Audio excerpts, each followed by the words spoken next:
আসসালামু আলাইকুম।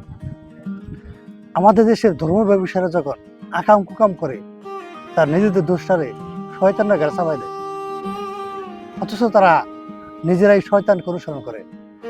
আল্লাহর প্রতি তাদের বিশ্বাস নাই। এটা আমার কথা নয়, এটা পবিত্র কোরআনের কথা। 16 নম্বর সূরার 99 নম্বর আয়াতে আল্লাহ বলছে, যারা ঈমান আনে এবং আল্লাহর উপর ভরসা রাখে তাদের উপর শয়তানের কোনো কর্তৃত্ব নাই বা আধিপত্য নাই। এখানে আল্লাহর উপর ভরসা বলতে যে আল্লাহর যে বিধান কোরআন অনুযায়ী চলে, এটা বোঝানো হয়েছে। 16 নম্বর সূরার 100 নম্বর আয়াতে আল্লাহ পাক বলেছেন, শয়তানের কর্তৃত্ব কেবল তাদের উপর যারা শয়তানকে বন্ধু হিসেবে গ্রহণ করে এবং আল্লাহর সাথে শিরক করে।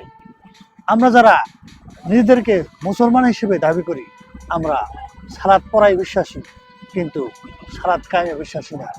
অথচ আল্লাহ পাক সালাত কায়েম করতে বলছে। সালাত কায়েম কি? সালাত কায়েম হলো আল্লাহ পাক তার বিধানে বা কোরআনে যে কথা মানুষের জন্য বলেছে সেগুলো অক্ষর অক্ষরে পালন করার নামই হলো সালাত কায়েম। যেমন আল্লাহ মিথ্যা থেকে বিরত থাকতে বলেছে, আর মিথ্যা থেকে বিরত থাকার নামই সালাত কায়েম।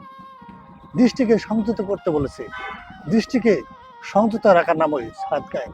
যেমন নিজের স্ত্রী ছাড়া অন্য কারোর সাথে শারীরিক সম্পর্ক করতে নিষেধ করেছেন, আর নিজের স্ত্রী ছাড়া অন্য কারো সাথে শারীরিক সম্পর্ক থেকে বিরত থাকার নামই সালাত কায়েম। ওজনে কম দিতে না করছে, পণ্যে ভেজাল দিতে না করছে, দাম বেশি রাখতে না করছে, এগুলো থেকে বিরত থাকার নামই সালাত কায়েম। অন্যের জমি জমা অর্থ সম্পদ জোর করে দখল করতে না করছে, আর এগুলো থেকে বিরত থাকার নামই সালাত কায়েম। কিন্তু আমরা বাস্তব জীবনে কি দেখছি? মাদ্রাসায় হুজুররা নামাজ পড়তেছে 5 ওয়াক্ত, আবার ছাত্রদের জোর করে বলাৎকার করতেছে। অনেকেই 5 ওয়াক্ত নামাজ পড়তেছে ঠিকই, কিন্তু ঘুষ সুদ ঘুষ সবই খাচ্ছে। এভাবে প্রতিটা ক্ষেত্রে মানুষ কি করছে?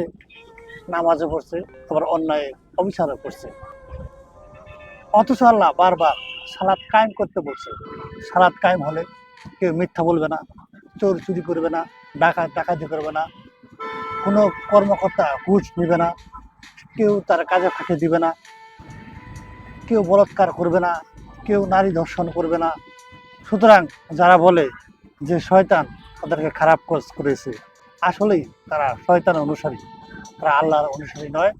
আল্লাহর নিয়ম অনুযায়ী সে চলে না, আল্লাহর নিয়ম অনুযায়ী সে সালাত কায়েম করছে না।